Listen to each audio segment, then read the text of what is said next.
절 나누어 읽도록 하겠습니다. 먼저 제가 11절 읽겠습니다. 여호와께 드릴 화목제물의 규례는 이러하니라. 만일 그것을 감사함으로 드리려면 기름 섞은 무교병과 기름 바른 무교전병과 고운 가루에 기름 섞어 구운 과자를 그 감사제물과 함께 드리고 또 유교병을 화목제의 감사제물과 함께 그 예물로 드리되 그 전체 예물 중에서 하나씩 여호와께 거제로 드리고 그것을 화목제의 피를 뿌린 제사장들에게 돌릴지니라. 감사함으로 드리는 화목제물의 고기는 드리는 그날에 먹을 것이요 조금이라도 이튿날 아침까지 두지 말 것이니라. 그러나 그의 예물의 제물이 서원이나 자원하는 것이면 그 제물을 드린 날에 먹을 것이요 남은 것은 이튿날에도 먹되 그 제물의 고기가 셋째 날까지 남았으면 불사를 찌니 만일 그 화목제물의 고기를 셋째 날에 조금이라도 먹으면 그 제사는 기쁘게 받아들여지지 않을 것이라. 드린 자에게도 예물답게 되지 못하고 도리어 가증한 것이 될 것이며 그것을 먹는 자는 그 죄를 짊어지리라. 그 고기가 부정한 물건에 접촉되었으면 먹지 말고 불사를 것이라. 그 고기는 깨끗한 자만 먹을 것이니 만일 몸이 부정한 자가 여호와께 속한 화목제물의 고기를 먹으면 그 사람은 자기 백성 중에서 끊어질 것이요 만일 누구든지 부정한 것 곧 사람의 부정이나 부정한 짐승이나 부정하고 가증한 무슨 물건을 만지고 여호와께 속한 화목제물의 고기를 먹으면 그 사람도 자기 백성 중에서 끊어지리라. 여호와께서 모세에게 말씀하여 이르되 이스라엘 자손에게 말하여 이르라. 너희는 소나 양이나 염소의 기름을 먹지 말 것이요 스스로 죽은 것의 기름이나 결단코 먹지 말지니라. 사람이 여호와께 화제로 드리는 제물의 기름을 먹으면 그 먹는 자는 자기 백성 중에서 끊어지리라. 너희가 사는 모든 곳에서 새나 짐승의 피나 무슨 피든지 먹지 말라. 함께 읽겠습니다.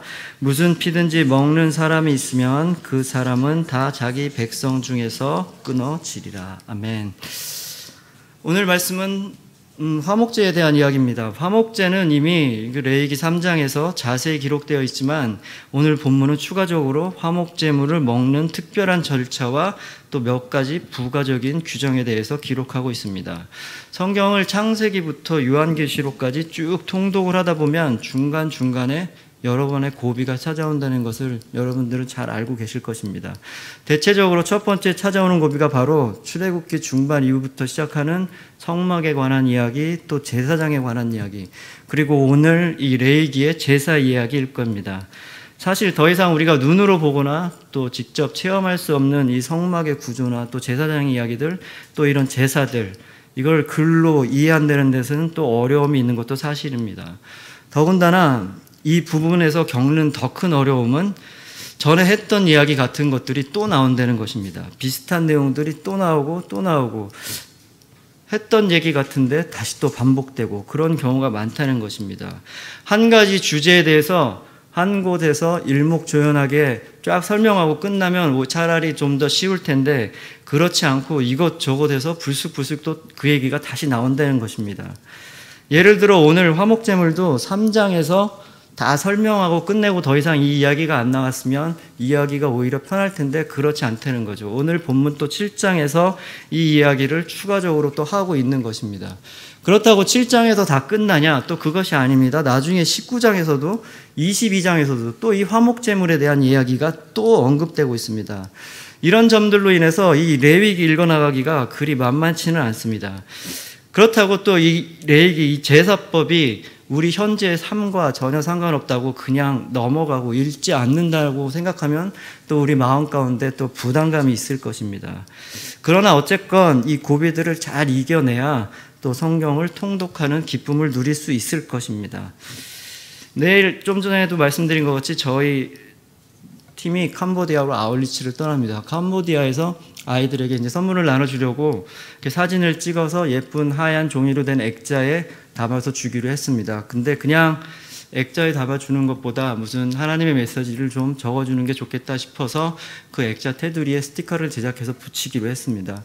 액자가 뭐 크지 않은 크기 때문에 그 스티커에 많은 문구를 적지 못하기 때문에 짧고 굵은 메시지를 생각하다가 God is love, 하나님은 사랑이시다라는 메시지로 결정했습니다. 그래서 이 메시지를 캄보디아 말로 바꿔서 스티커로 만들어서 붙여주기로 한 것입니다. God is love, 하나님은 사랑이시다. 그렇습니다. 하나님은 분명히 사랑이십니다. 그런데 여러분은 이 레위기 이 부분을 읽으면서 하나님이 진짜 사랑스럽게 느껴지십니까? 하나님은 사랑이시다 이 말이 마음에 와 닿습니까? 아니면 이것저것에서 불쑥불쑥 이렇게 하라 저렇게 하라 명령만 하시고 만약 또 그 명령을 지키지 않으면 벌을 내릴 준비를 단단히 하고 계시는 완고하고 고집스럽고 퉁명스러운 할아버지 같은 그런 하나님이 느껴지시는 않으십니까? 그러나 출애굽기의 성막 이야기 그리고 레위기의 제사 이야기, 특히 오늘 본문 이것들을 좀 더 자세히 보면 단순히 반복되는 딱딱하고 지루하고 어려운 이야기가 아닌 것을 알 수 있습니다. 오늘 본문의 주제인 화목제는 다른 제사들과는 달리 몇 가지 특징이 있습니다. 그 대표적인 것이 바로 다른 제사와 달리 이 화목제에서는 그 제사를 드리는 자가 그 제물을 먹는다는 것입니다. 그래서 하나님께서는 친절하게도 그 먹는 방법에 대해서 오늘 자세하게 이야기해 주고 계신 것입니다.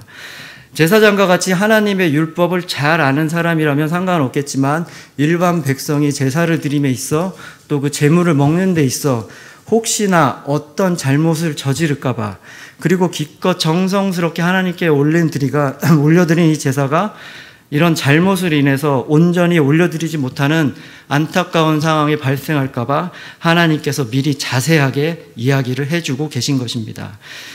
오늘 본문의 말씀은 여호와께 드릴 화목제물의 규례는 이러하니라 라고 시작을 합니다. 화목제에 사용된 히브리어는 실라밈이라는 단어입니다. 이 실라밈이라는 단어의 어원은 우리가 잘 알고 있는 샬롬입니다. 샬롬, 우리가 인사할 때 사용하는 그 샬롬의 뜻은 평화, 화평, 그리고 평안의 상태를 의미하는 단어입니다.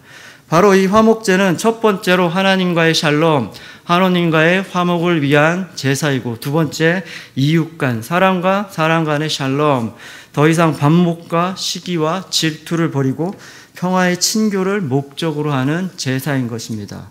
오늘 본문은 바로 이 화목제라는 제사를 통해서 하나님과 그리고 이웃 간의 샬롬을 위하여 하나님께서 너무나 자상하게 그리고 자세히 설명을 해주고 계신 것입니다. 마치 부모가 어린 자식을 가르치고 인도하고 또 타일르듯이 하나님께서 우리를 향해 하나님의 사랑을 듬뿍 담아서 오늘 이 말씀을 하고 계신 것입니다.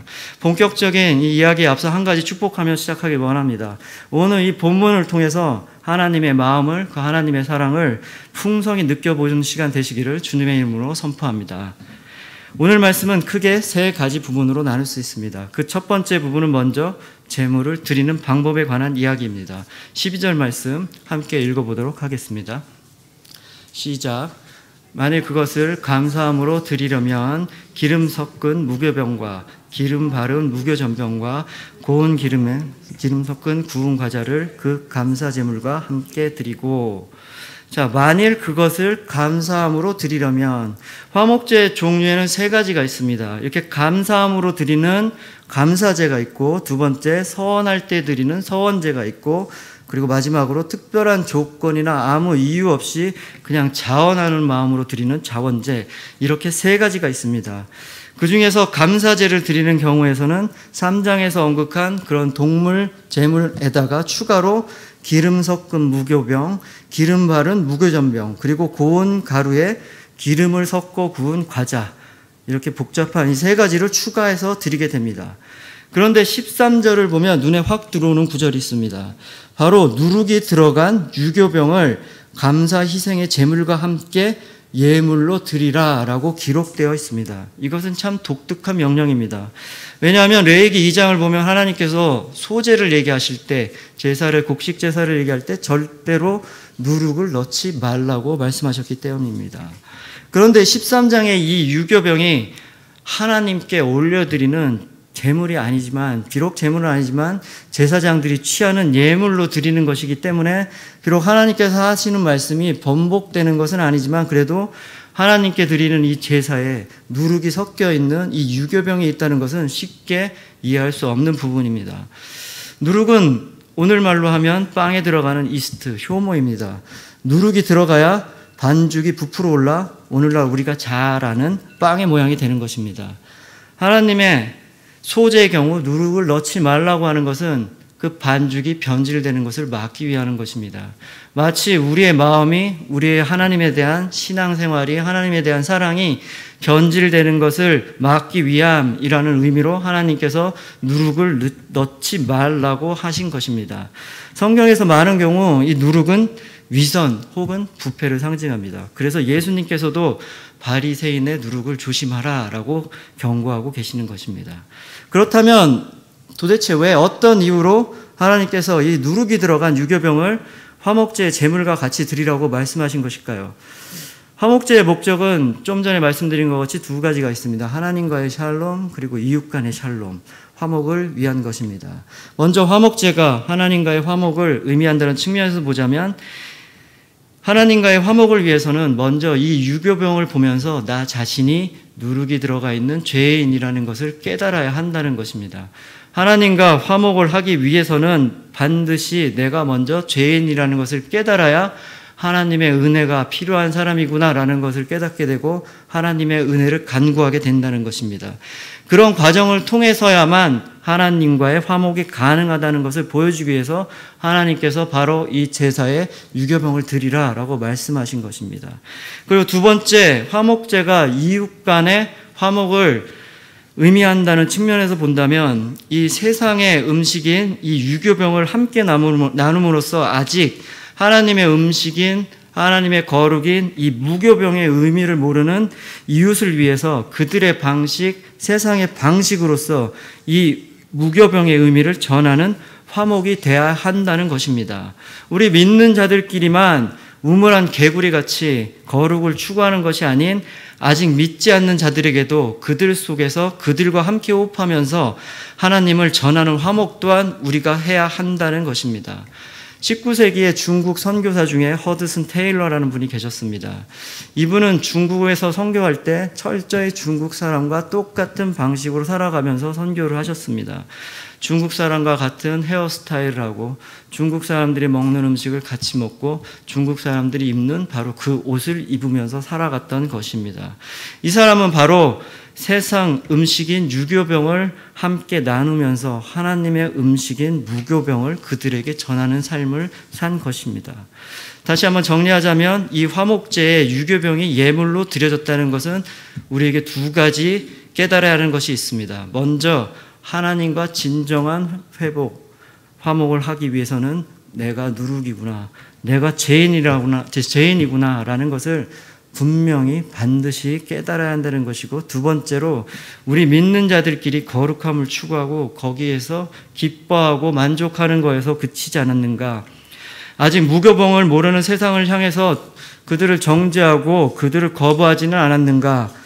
세상의 유교병을 전혀 인정하지도 배려하지도 않고 우리의 무교병만을 강요하진 않았나 하고 되돌아봐야 하는 것입니다. 바로 그렇게 함으로써 우리가 하나님과 이웃과 진정한 화목을 나눌 수 있는 것입니다. 그런 여러분 되시기를 주님의 이름으로 축복합니다. 오늘 본문의 두 번째 큰 주제는 바로 먹으라입니다. 먹으라에 대해서는 오늘 본문 말씀 15절, 16절, 17절 말씀 함께 읽겠습니다. 15절 말씀 시작. 감사함으로 드리는 화목제물의 고기는 드리는 그날에 먹을 것이요 조금이라도 이튿날 아침까지 두지 말 것이니라. 그러나 그의 예물의 제물이 서원하나 자원하는 것이면 그 제물을 드린 날에 먹을 것이요 그 남은 것은 이튿날에도 먹되 그 제물의 고기가 셋째 날까지 남았으면 불사를 지니.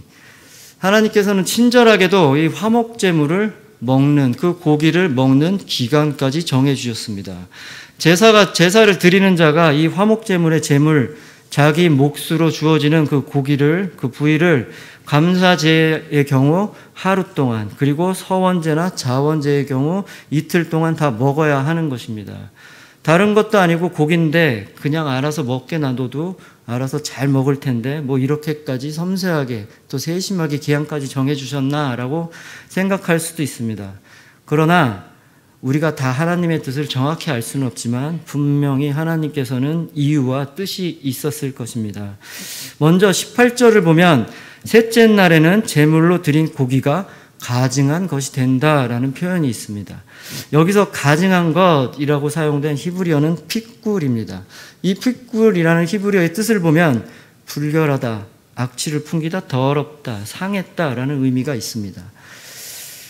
바로 3일이 지난 고기는 마땅히 그 당시 냉장으로 보관할 수 있는 시설이 없던 상황을 고려해 본다면 상했을 가능성이 많았을 것입니다.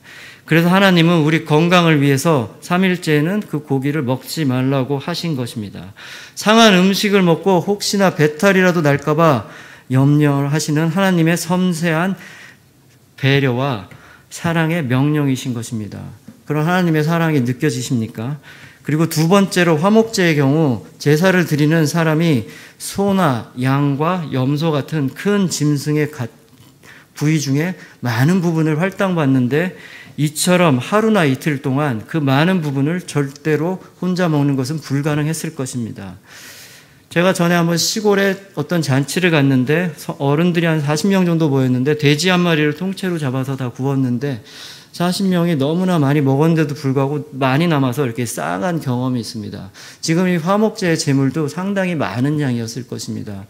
그래서 이게 얼마나 많은 양인지 도대체 소는 도대체 한 마리를 잡으면 몇 명이 있을까 궁금해서 검색을 해봤습니다. 이런 게 과연 검색이 될까 나올까 궁금했는데 축산원 품질평가원이라는 곳에서 아주 정확하게 얘기를 해주고 있습니다. 한 가지 얘기 드리면 소를 잡아서 고기로 쓸 수 있는 정육에 재보면 241kg가 나온다고 합니다. 그리고 한 사람이 배불리 먹는 양을 고기 2인분 400g 정도로 잡았으면 241g을 400으로 나누면 600명이 먹을 수 있는 양이라고 합니다.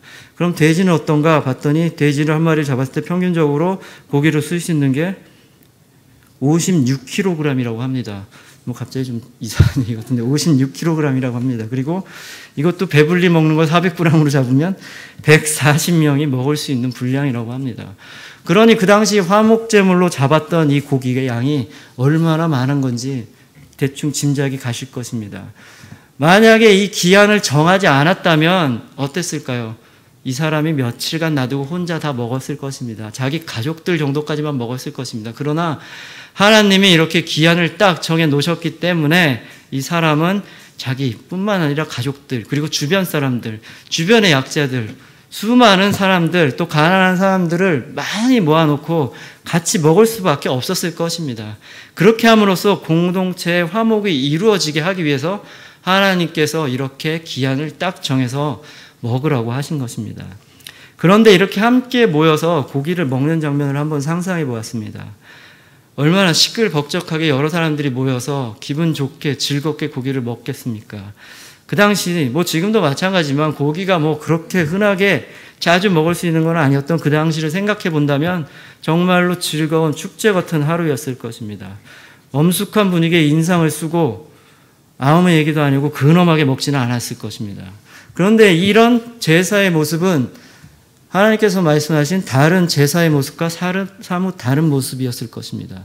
제사하면 성막 안에서 많은 짐승들이 죽어가면서 또 이상한 소리를 내겠죠. 그리고 그 죽어간 시체를 또 해체하는 작업을 하고 또 피를 제단에 뿌리는 일이 있었을 것입니다. 그리고 계속해서 고기를 태우는 냄새가 날 것이고 또 기름을 태우는 냄새가 날 것입니다. 그 장면을 생각해 보면 엄숙함, 또 숙연함, 그 자체였을 것 같습니다. 그러나 이런 장면과 대조적으로 화목제에는 기쁨과 즐거움이 있었던 것입니다. 바로 이러한 모습들이 하나님께서 화목제를 통해서 우리에게 주고 싶은 모습일 것입니다. 하나님과 화목하고 또 이웃과 화목하는 것이 얼마나 즐겁고 기쁜 것인지 이 화목제를 통해 우리에게 보여주고 계시는 것입니다. 우리의 신앙생활 또 우리의 삶이 하나님과 이웃 간의 화목을 누림을 통해서 잔치와 같은 즐거움이 충만하기를 주님의 이름으로 축복합니다. 네. 그리고 마지막 세 번째 큰 주제는 바로 먹지 말라입니다. 이 먹지 말라에 대해서는 21절 말씀 함께 읽도록 하겠습니다. 시작. 만일 누구든지 부정한 곳, 사람의 부정이나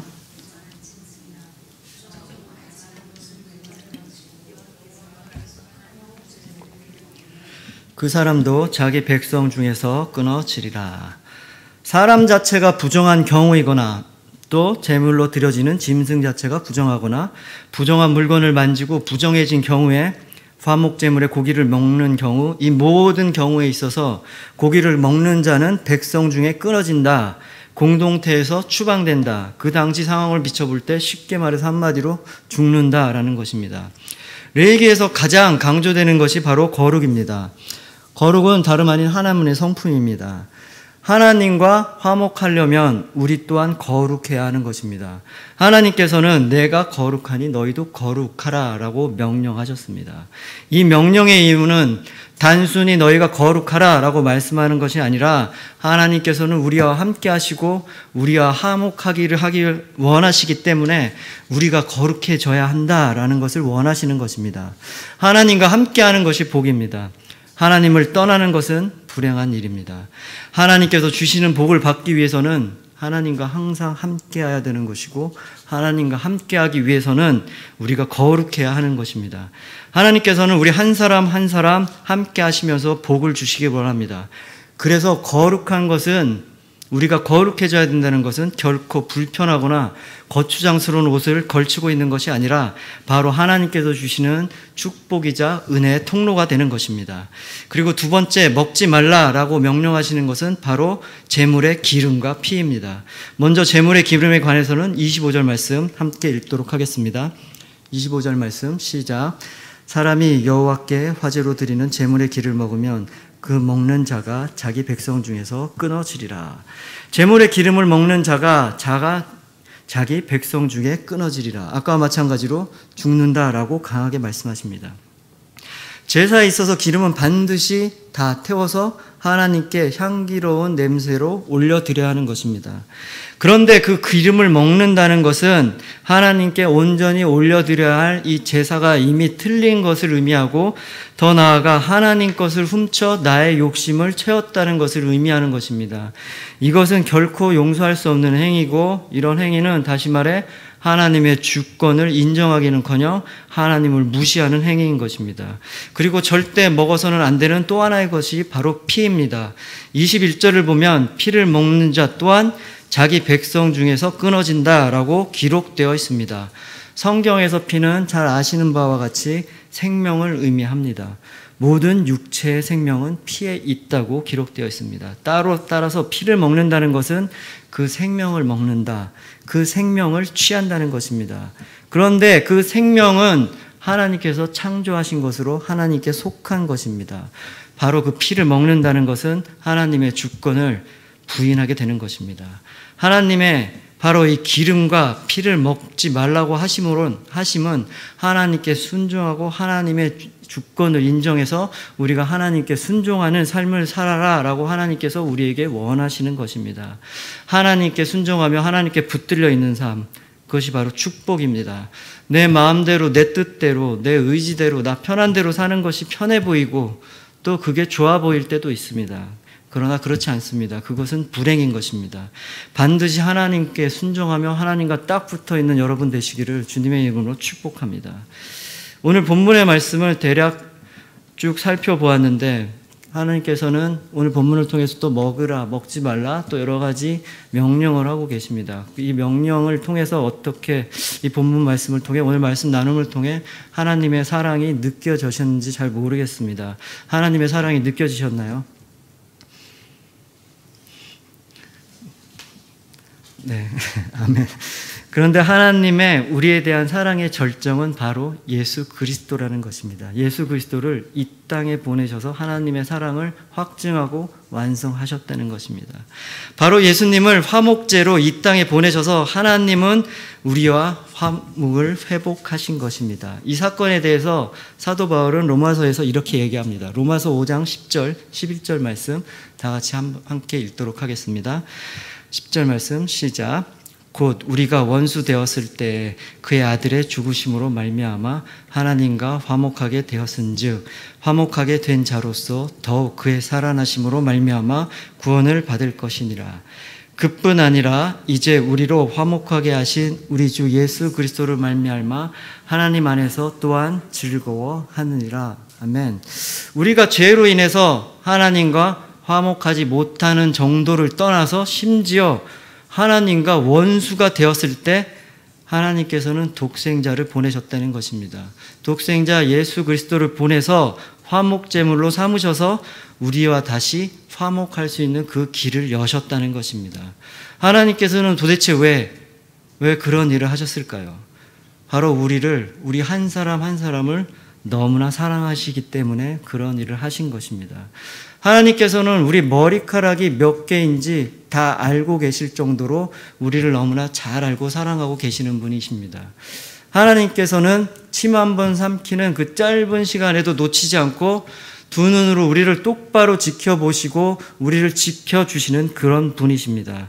그런 하나님은 어느 찬양의 가사처럼 우리가 없는 하나님 나라를 원치 않을 정도로 우리를 사랑하셔서 하나님께서는 우리에게 너무나 큰 은혜와 그 사랑을 베풀어 주시는 것이고 예수 그리스도를 말미암아 우리가 하나님과 함께 즐거워할 수 있는 길이 다시 열리게 된 것입니다. 오늘 하루를 보내면서 또 오늘 주신 이 말씀을 묵상하시면서 여러분 하나님 말씀에 푹 빠져보시길 바랍니다. 복잡하고 잔소리 같고 또 어려운 이 제사 이야기가 아닌 그 속에 담긴 우리를 향한 하나님의 사랑에 푹 빠져보시고 그 사랑에 감사하며 또 하나님 안에서 즐거워하시는 여러분 되시기를 주님의 이름으로 축복합니다. 아멘.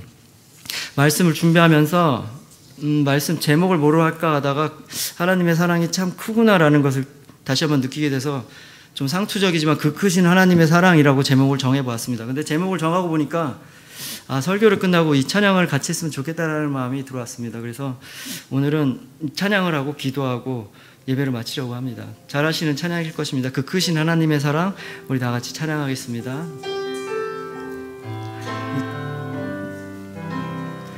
그 크신 하나님의 사랑 말로 명 못하네. 저 높고 높은 별을 넘어 이 낮고 낮은 땅 위에 죄범한 영혼 구하려 그 아들 보내사 화목제로 삼으시고 죄 용서하셨네. 하나님 크신 사랑은 증량 다 못하며 영원히 변치 않는 사랑 성도여 찬양. 하늘을 두루마리 하늘을 두루마리 삼고 바다를 머물 삼아도 한없는 하나님의 사랑 다 기록할 수 없겠네.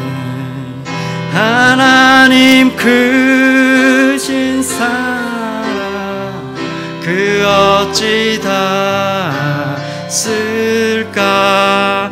저 하늘 높이 쌓아도 채우지 못하리. 하나님 크신 사랑을 측량 다 못하며 영원히 변치 않는 사랑 성도여 찬양. 하나님 크신 사랑, 하나님 크신 사랑을 측량 다 못하며 영원히 변치 않는 사랑 성도여 찬양하세. 하나님 아버지, 그렇습니다. 우리를 향한 하나님의 사랑, 우리가 어찌 그걸 다 측량하겠습니까? 우리가 어찌 그것을 다, 그 깊이를 다 알 수 있겠습니까? 그런 하나님의 사랑, 우리가 분명히 깨닫게 하여 주시옵소서. 우리의 사랑을, 그 사랑을 우리 가슴 가운데 가득히 품고 항상 즐거움이 넘치는 삶 살 수 있도록 하여 주시옵소서. 하나님께 그 사랑을 감사하는 삶 살 수 있도록 함께 하여 주시옵소서. 우리 안에 아직도 하나님과 화목하지 못하는 것이 있다면, 화목을 방해하는 누룩 같은 것이 있다면 이 시간 그것이 깨어지게 하여 주시옵소서. 그럼으로써 화목을 다시 한번 회복할 수 있는 귀한 시간 되게 하여 주시고, 또 우리의 삶 가운데 있는 각종 어려움과 힘듦과 또 슬프고 괴로운 일들 가운데서 분명히 하나님은 우리를 고아처럼 내버려 두지 않고, 하나님은 그런 상황 가운데도 우리를 지켜보시고 사랑한다는 그 사실을 분명히 깨닫고 그 어려움들 잘 이겨낼 수 있고 즐거워할 수 있는 힘 또한 허락하여 주시옵소서. 오늘 또 주님 주신 말씀으로 또 하루 살아갑니다. 오늘을 살면서 주님 말씀 기억하며 묵상하며 또 주님께서 주신 우리의 소명 잘 감당하는 오늘 하루 될 수 있도록 주님 함께하여 주시고 힘 주시고 축복하여 주시옵소서. 감사드리며 이 모든 말씀 우리 주 예수 그리스도 이름으로 기도합니다. 아멘. 주기도문으로 예배 마치겠습니다. 하늘에 계신 우리 아버지여, 이름이 거룩히 여김을 받으시오며 나라의 마옵시며 뜻이 하늘에서 이루어진 것 같이 땅에서도 이루어지이다. 오늘날 우리에게 일용할 양식을 주옵시고, 우리가 우리에게 죄 지은 자를 사하여 준 것 같이 우리의 죄를 사하여 주시옵고, 우리를 시험에 들게 하지 마시옵고 다만 악에서 구하옵소서. 대개 나라와 권세와 영광이 아버지께 영원히 있사옵나이다. 아멘.